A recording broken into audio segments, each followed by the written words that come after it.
Hi, and welcome. You're listening to the X22 Report. My name is Dave, and this is episode 726. And today's date is July 26, 2015. And the title of this episode is The Current Economic Collapse News Brief.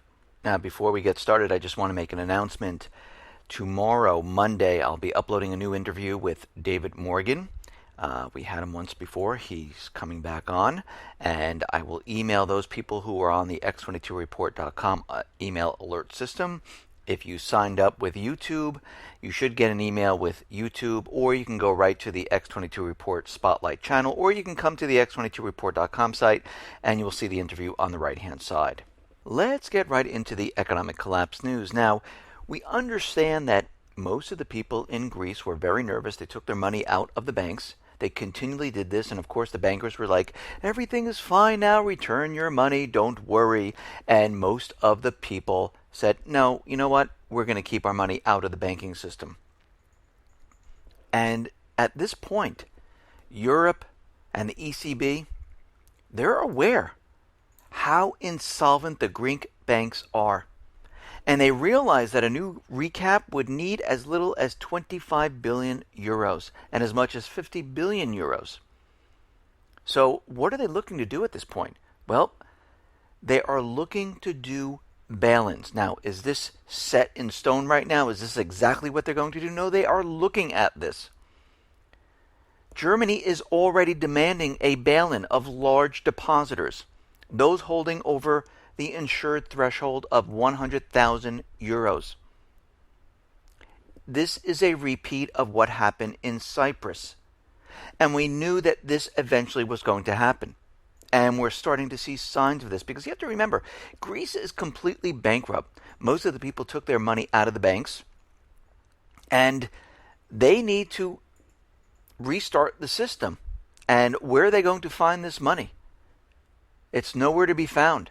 So they're going to go inside to the banking system. And this is why the Eurozone, United States, Canada, New Zealand, Switzerland, UK, other countries, this is why they created the bail-in document.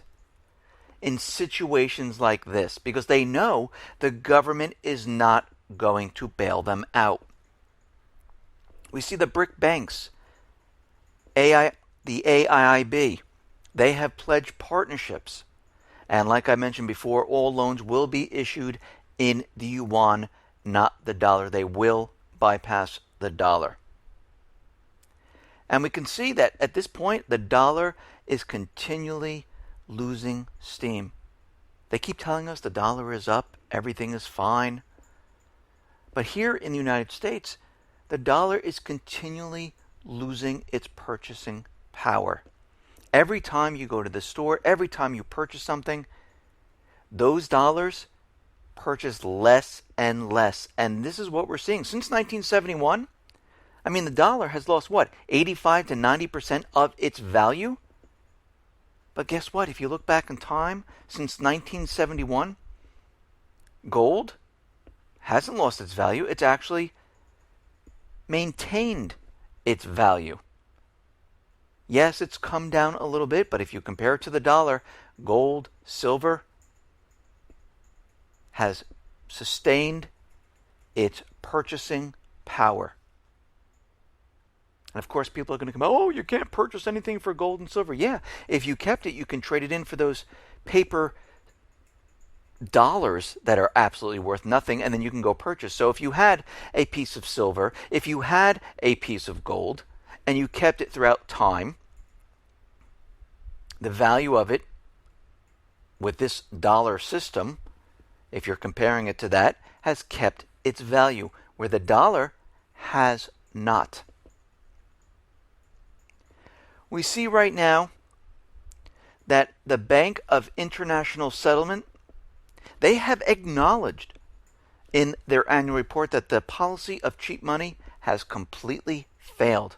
All the trillions of dollars that they created out of thin air produced no growth in the real economy. And they want the governments of the world to resolve the crisis. Well, the governments are completely broke. They can't resolve the crisis.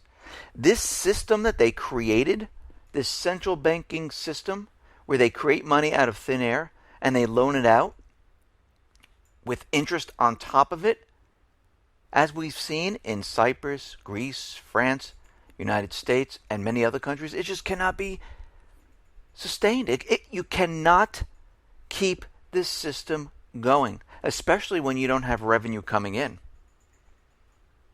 And this is what we're seeing. The 85th annual report analyzes the institution, the situation of the global financial system, 7 years after the crisis. They have an entire chapter devoted to biz and all the shortcomings of the IMF and other central banking systems. And they're saying that, yeah, it didn't work. It didn't go to the everyday person. It cannot be sustained. It cannot work. And something's going to have to be done. And we know what they're going to do. We've already discussed it many, many times. They're going to go into the banking system to take what they need to keep the system going. We already know the system is crashing. We already know it's collapsing. And we know there are certain things they're going to do before the collapse. One of them, they've been trying for many, many years. They've been trying to take away the weapons, trying to convince everyone that you don't have the rights. And President Obama on Thursday pledged to use his last 18 months in office to work on gun control. This is what they're planning. And we will most likely see more false flag events occur. We see out in Ukraine. We understand the U.S. is in there training. They have been for quite a while. They're training the National Guard, training the regular army now, training the police force. And at this point, they're saying the head of the National Police Force might be headed up by a foreigner, someone from not even from Ukraine. Well, this makes it easier to come down hard on the people because it's not your people. And we see this happening in many different countries. So at this point in time, what are we seeing?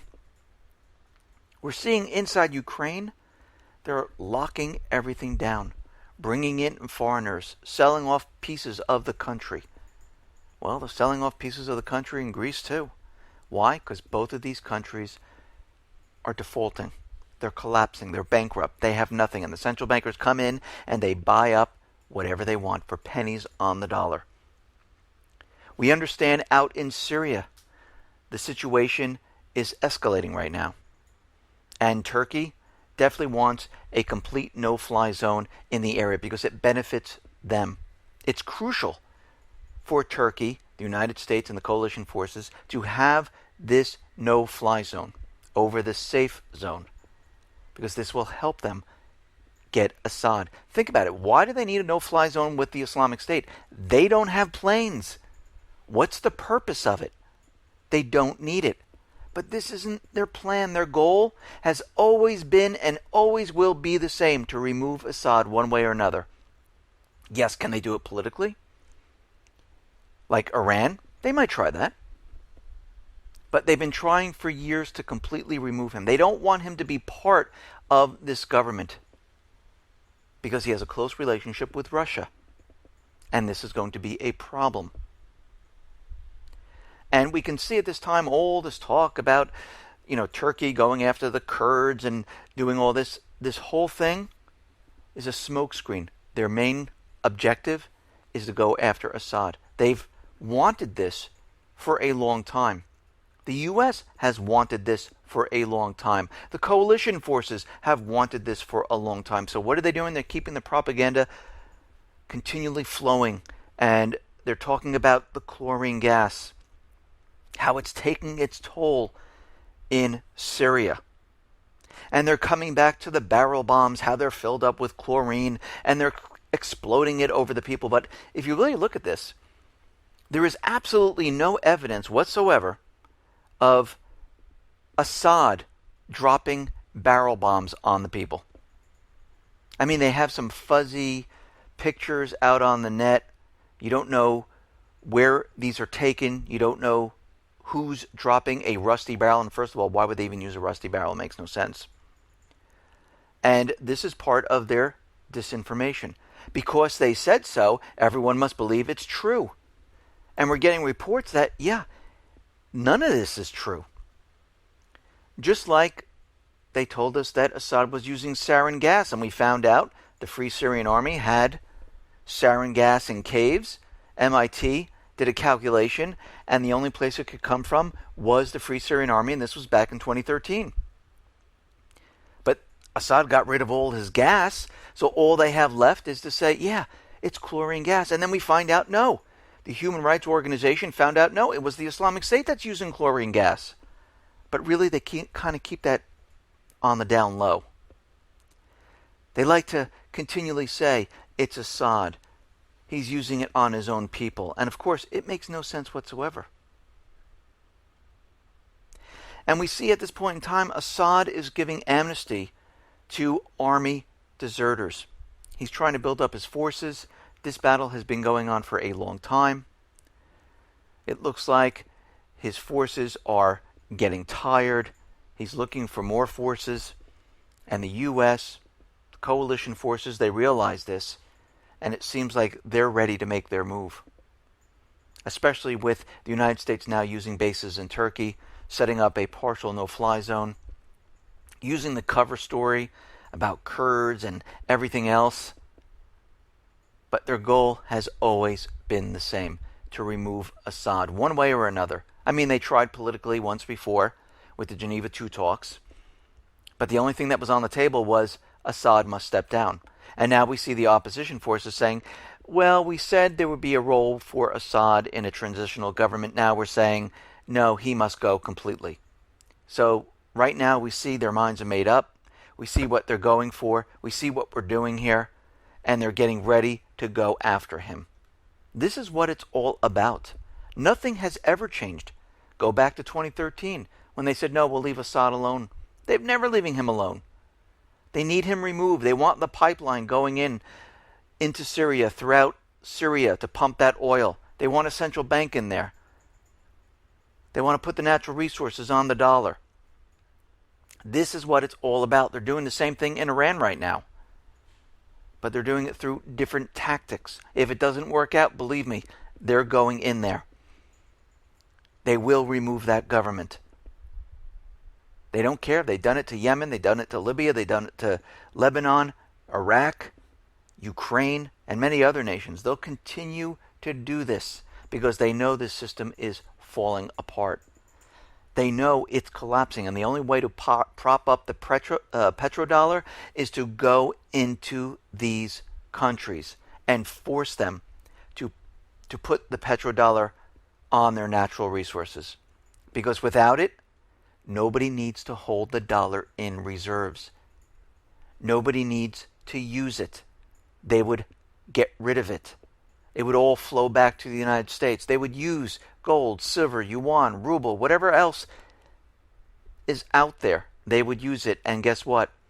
The dollar would completely crash and implode. And they know this.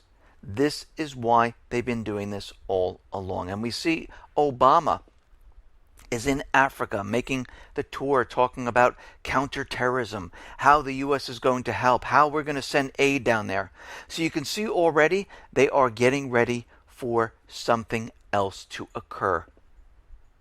I wouldn't be surprised if we see an event in Africa coming up very shortly.